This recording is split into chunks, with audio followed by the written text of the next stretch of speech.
जयंती मंगला काली भद्रकाली कपालिनी दुर्गा क्षमा शिवा धात्री स्वाहा सदा नमस्तुते। श्री दुर्गा सप्तशती महिषासुर नामक दैत्य पर माता दुर्गा की विजय का वर्णन है। श्री दुर्गा सप्तशती को देवी महात्म्य चंडी पाठ के नाम से भी जाना जाता है। यह मार्कंडेय पुराण का भाग है जिसकी रचना ऋषि मार्कंडेय द्वारा की गई है। दुर्गा सप्तशती 700 श्लोकों की सुंदर रचना है।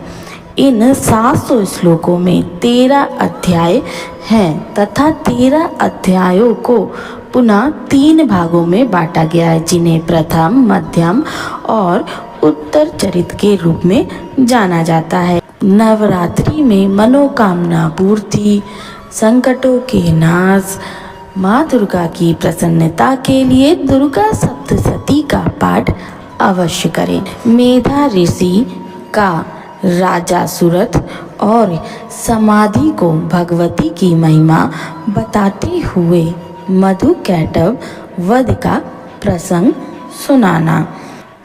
भगवान विष्णु के सो जाने पर मधु और कैटभ को मारने के लिए कमल जन्मा ब्रह्मा जी ने जिनका स्तवन किया था, उन महाकाली देवी का मैं सेवन करता हूँ। वे अपने 10 हाथों में खड्ग, चक्र, गदा, बाण, धनुष, परेद, शूल, भुसंडी, मस्तक और शंख धारण करती हैं। उनके 3 नेत्र हैं। वे समस्त अंगों में दिव्य आभूषणों से विभूषित हैं। उनके शरीर की कांति नीलमणि के समान है तथा वे 10 मुख और 10 पैरों से युक्त हैं। ओम चंडिका देवी को नमस्कार है। मार्कंडेय जी बोले, सूर्य के पुत्र सारवड़ी जो 8वें मनु कहे जाते हैं, उनकी उत्पत्ति की कथा विस्तार पूर्वक कहता हूँ, सुनो। सूर्य कुमार महाभाग सावड़ी भगवती महामाया के अनुग्रह से जिस प्रकार मनवंतर के स्वामी हुए, वही प्रसंग सुनाता हूँ। पूर्व काल की बात है। स्वारोचिष मनवंतर में सुरथ नाम के एक राजा थे जो चैत्र वंश में उत्पन्न हुए थे। उनका समस्त भूमंडल पर अधिकार था। वे प्रजा को अपने औरस पुत्रों की भांति धर्मपूर्वक पालन करते थे। तो भी उस समय कोला विध्वंसी नाम के क्षत्रिय उनके शत्रु हो गए। राजा सुरथ की दंड नीति बड़ी प्रबल थी। उनका शत्रुओं के साथ संग्राम हुआ। यद्यपि कोला विध्वंसी संख्या में कम थे, तो भी राजा सुरथ युद्ध में उनसे परास्त हो गए। तब वे युद्ध भूमि से अपने नगर की ओर लौट आए। केवल अपने देश के राजा होकर रहने लगे, किंतु वहाँ भी उन प्रबल शत्रुओं ने उस समय महाभाग राजा सुरथ पर आक्रमण कर दिया।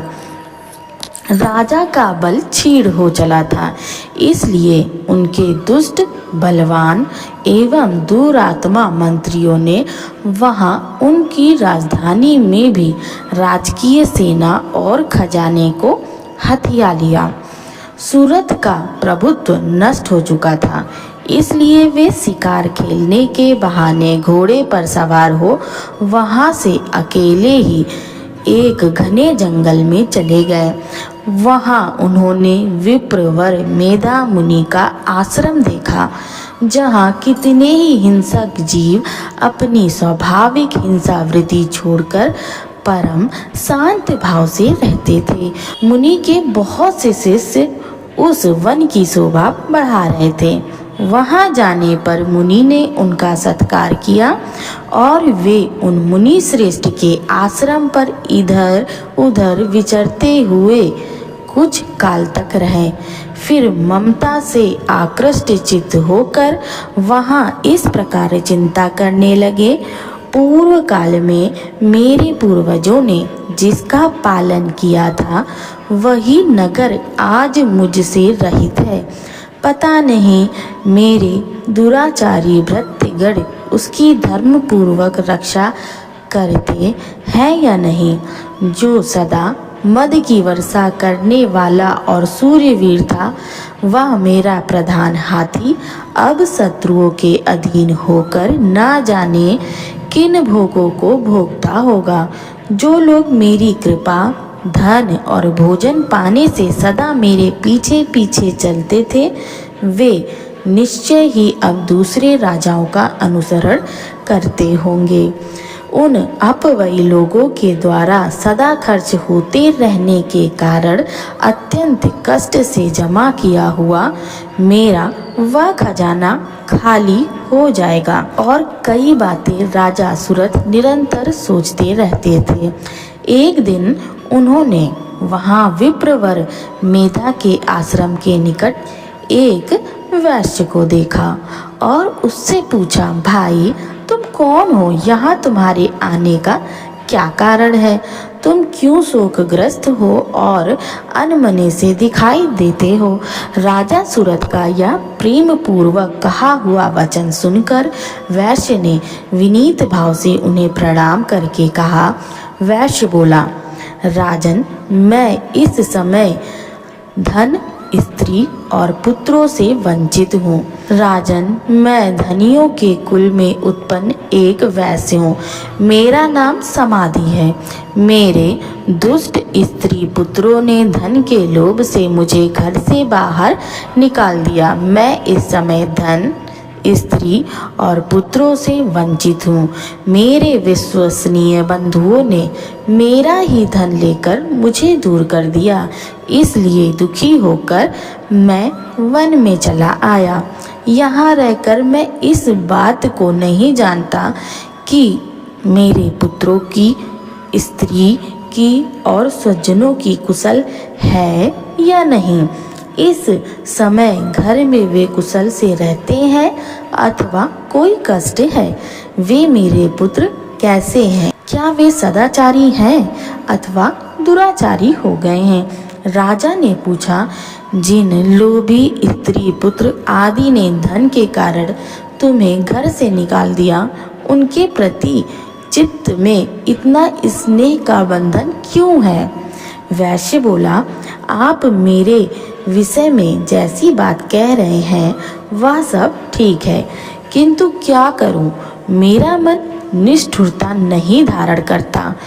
जिन्होंने धन के लोभ में पड़कर पिता के प्रति स्नेह, पति के प्रति प्रेम तथा आत्मीय जन के प्रति अनुराग को तिलांजलि दे मुझे घर से निकाल दिया, उन्हीं के प्रति मेरे हृदय में इतना स्नेह है। महामते, गुणहीन बंधुओं के प्रति भी जो मेरा चित्त इस प्रकार प्रेम मग्न हो रहा है, यह क्या है? इस बात को मैं जानकर भी नहीं जान पाता। उनके लिए मैं लंबी सांसें ले रहा हूँ और मेरा हृदय अत्यंत दुखित हो रहा है।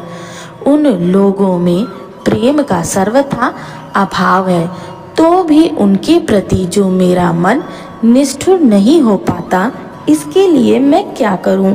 मार्कंडेय जी कहते हैं, ब्राह्मण तदंतर राजाओं में श्रेष्ठ सूरत और वह समाधि नामक वैश्य दोनों साथ साथ मेधा मुनि की सेवा में उपस्थित हुए और उनके साथ यथा योग्य न्याय अनुकूल विनय पूर्वक बर्ताव करके बैठे। तत्पश्चात वैश्य और राजा ने कुछ वार्तालाप आरंभ किया। राजा ने कहा, भगवान, मैं आपसे एक बात पूछना चाहता हूँ, उसे बताइए। मेरा चित्त अपने अधीन न होने के कारण वह बात मेरे मन को बहुत दुख देती है। जो राज्य मेरे हाथ से चला गया, उसमें और उसके संपूर्ण अंगों में मेरी ममता बनी हुई है। मुनि श्रेष्ठ, यह जानते हुए कि वह मेरा नहीं है। अज्ञानी की भांति मुझे उसके लिए दुख होता है। यह क्या है? इधर या वैसे भी घर से अपमानित होकर आया है। इसके पुत्र स्त्री भृत्यों ने इसे छोड़ दिया, स्वजनों ने भी इसका परित्याग कर दिया है, तो भी यह उनके प्रति अत्यंत हार्दिक स्नेह रखता है। इस प्रकार यह तथा मैं दोनों ही बहुत दुखी हैं। जिसमें प्रत्यक्ष दोष देखा गया है, उस विषय के लिए भी हमारे मन में ममता जनित आकर्षण पैदा हो रहा है। महाभाग, हम दोनों समझदार हैं, तो भी हम में जो मोह पैदा हुआ है, यह क्या है? विवेक शून्य पुरुष की भांति मुझ में और इसमें भी यह मूर्ता प्रत्यक्ष दिखाई देती है। ऋषि बोले, महाभाग, विषय मार्ग का ज्ञान सब जीवों को है। इसी प्रकार विषय भी सबके लिए अलग अलग है। कुछ प्राणी दिन में नहीं देखते और दूसरे रात में नहीं देखते। यह ठीक है कि मनुष्य समझदार होते हैं, किंतु केवल वे ही ऐसे नहीं होते। पशु, पक्षी, मृग आदि सभी प्राणी समझदार होते हैं। मनुष्यों की समझ भी वैसी ही होती है जैसे उन मृग और पक्षियों की, तथा जैसी मनुष्यों की होती है वैसी ही उन मृग, पक्षी आदि की। या अन्य बातें भी प्रायः दोनों में समान ही हैं। समझ होने पर भी इन पक्षियों को तो देखो, ये स्वयं भूख से पीड़ित हुए भी मोहवश बच्चों की चोंच में कितने चाव से अन्न के दाने डाल रहे हैं। नरसिंह, क्या तुम नहीं देखते कि ये मनुष्य समझदार होते हुए भी लोभवश अपने किए हुए उपकार का बदला पाने के लिए पुत्रों की अभिलाषा करते हैं? यद्यपि उन सब में समझ की कमी नहीं है, तथापि वे संसार की स्थिति, जन्म मरण की परंपरा बनाए रखने वाले भगवती महामाया के प्रभाव द्वारा ममता में भंवर से युक्त मोह के गर्त में गिराए गए हैं। इसलिए इसमें आश्चर्य नहीं करना चाहिए। जगदीश्वर भगवान विष्णु की योग निद्रा रूपा जो भगवती महामाया है, उन्हीं से यह जगत मोहित हो रहा है। वे भगवती महामाया देवी ज्ञानियों के भी चित्त को बलपूर्वक खींचकर मोह में डाल देती हैं।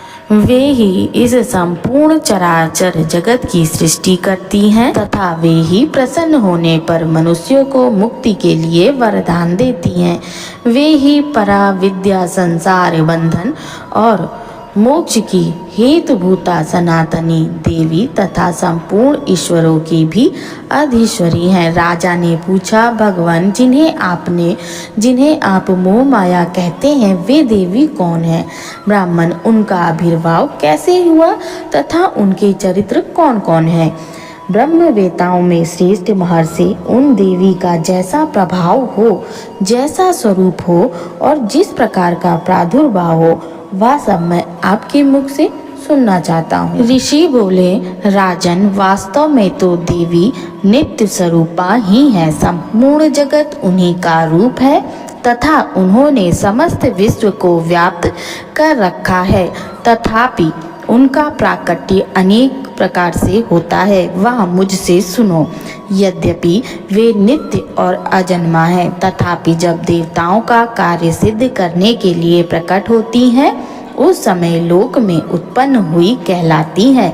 कल्प के अंत में जब संपूर्ण जगत एक अर्णव में निमग्न हो रहा था और सबके प्रभु भगवान विष्णु शेष नाग की सैया बिछाकर योग निद्रा का आश्रय ले सो रहे थे, उस समय उनके कानों के मैल से दो भयंकर असुर उत्पन्न हुए, जो मधु और कैटब के नाम से विख्यात हैं। वे दोनों ब्रह्मा जी का वध करने को तैयार हो गए। भगवान विष्णु के नाभि कमल में विराजमान प्रजापति ब्रह्मा जी ने जब उन दोनों भयानक असुरों को अपने पास आया और भगवान को सोया हुआ देखा, तब एकाग्रचित्त होकर उन्होंने भगवान विष्णु को जगाने के लिए उनके नेत्रों में निवास करने वाली योग निद्रा का स्तवन आरंभ किया, जो इस विश्व की अधीश्वरी, जगत को धारण करने वाली, संसार का पालन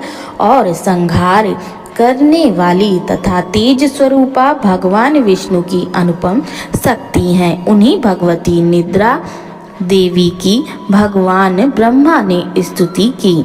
ब्रह्मा जी ने कहा, देवी तुम ही स्वाहा, तुम ही स्वधा और तुम ही वष्टकार हो। स्वर भी तुम्हारे ही स्वरूप हैं। तुम ही जीवनदायिनी सुधा हो। नित्य अक्षर प्रणव में अकार, उकार, मकार इन तीनों मात्राओं के रूप में तुम ही स्थित हो तथा इन तीन मात्राओं के अतिरिक्त जो बिंदी रूपा नित्य अर्ध मात्रा है, जिसका विशेष रूप से उच्चारण नहीं किया जा सकता, वह भी तुम ही हो। देवी तुम ही संध्या, सावित्री तथा परम जननी हो। देवी तुम ही इस विश्व ब्रह्मांड को धारण करती हो। तुमसे ही इस जगत की सृष्टि होती है, तुम ही से इसका पालन होता है और सदा तुम ही कल्प के अंत में सबको अपना ग्रास बना लेती हो। जगन्मयी देवी, इस जगत की उत्पत्ति के समय तुम सृष्टि रूपा हो, पालन काल में स्थित रूपा हो तथा कल्पांत के समय संहार रूप धारण करने वाली हो। महामोह रूपा महादेवी और महासुरी हो। तुम ही तीनों गुणों को उत्पन्न करने वाली सबकी प्रकृति हो। भयंकर काल रात्रि, महारात्रि और मोह रात्रि भी तुम ही हो। तुम ही श्री, तुम ही ईश्वरी, तुम ही हेम और तुम ही बोध स्वरूपा बुद्धि हो। लज्जा, पुष्टि, तुष्टि, शांति और क्षमा भी तुम ही हो। तुम खड्ग धारिणी, शूल धारिणी, घोर रूपा तथा गदा, चक्र, शंख और धनुष धारण करने वाली हो। बाण, भुसुंडी और परिघ ये भी तुम्हारे अस्त्र हैं। तुम सौम्य और सौम्यतर हो। इतना ही नहीं, जितने भी सौम्य एवं सुंदर पदार्थ हैं, उन सब की अपेक्षा तुम अत्यधिक सुंदरी हो।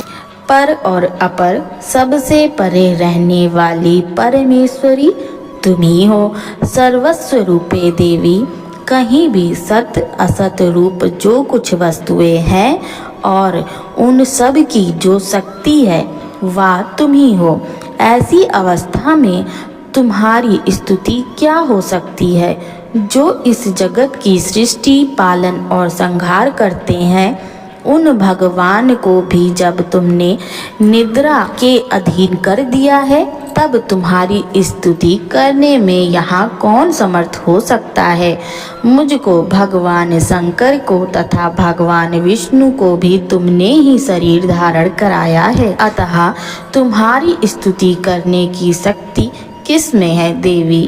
तुम तो अपने इन उदार प्रभावों से ही प्रशंसित हो। ये जो दोनों असुर मधु और कैटभ हैं, इनका मुंह में डाल दो और जगदीश्वर भगवान विष्णु को शीघ्र ही जगा दो। साथ ही इनके भीतर इन दोनों महान असुरों को मार डालने की बुद्धि उत्पन्न कर दो। ऋषि कहते हैं, राजन, जब ब्रह्मा जी ने वहाँ मधु और कैटभ को मारने के उद्देश्य से भगवान विष्णु को जगाने के लिए तमोगुण की अधिष्ठात्री देवी योग निद्रा की इस प्रकार स्तुति की, तब वे भगवान के नेत्र, मुख, नासिका, बाहु, हृदय और वक्ष स्थल से निकलकर अव्यक्त जन्मा ब्रह्मा जी की दृष्टि के समक्ष खड़ी हो गई। योग निद्रा से मुक्त होने पर जगत के स्वामी भगवान जनार्दन उस एक अर्णव के जल में शेषनाग की सैया से जाग उठे। फिर उन्होंने उन दोनों असुरों को देखा। वे दुरात्मा मधु और कैटभ अत्यंत बलवान तथा पराक्रमी थे और क्रोध से आंखें लाल किए ब्रह्मा जी को खा जाने के लिए उन्मत्त थे। तब भगवान श्री हरि ने उठकर उन दोनों के साथ 5000 वर्षों तक केवल बाहु युद्ध किया। वे दोनों भी अत्यंत बल के कारण उन्मत्त हो रहे थे। इधर महामाया ने भी उन्हें मोह में डाल रखा था, इसलिए वे भगवान विष्णु से कहने लगे, हम तुम्हारी वीरता से संतुष्ट हैं, तुम हम लोगों से कोई वर मांगो। श्री भगवान बोले, यदि तुम दोनों मुझ पर प्रसन्न हो तो अब मेरे हाथों से मारे जाओ, बस इतना सा ही मैंने वर मांगा है, यहाँ दूसरे किसी वर से क्या लेना। ऋषि कहते हैं, इस प्रकार धोखे में आ जाने पर जब उन्होंने संपूर्ण जगत में जल ही जल देखा, तब कमल नयन भगवान से कहा, जहाँ पृथ्वी जल में डूबी हुई ना हो, जहाँ सूखा स्थान हो, वहीं हमारा वध करो। ऋषि कहते हैं, तब तथास्तु कहकर शंख चक्र और गदा धारण करने वाले भगवान ने उन दोनों के मस्तक अपनी जांघ पर रखकर चक्र से काट डाले। इस प्रकार ये देवी महामाया ब्रह्मा जी की स्तुति करने पर स्वयं प्रकट हुई थी। अब पुनः तुमसे उनके प्रभाव का वर्णन करता हूँ, सुनो। इस प्रकार श्री मार्कंडेय पुराण में सावर्णिकर मनवंतर की कथा के अंतर्गत देवी महात्म्य में मधुकैटभ वध नामक पहला अध्याय पूरा हुआ। अब अगला अध्याय आप दुर्गा सप्तशती की अगली वीडियो में श्रवण कीजिएगा। तब तक के लिए जय श्री कृष्ण, जय माता दी।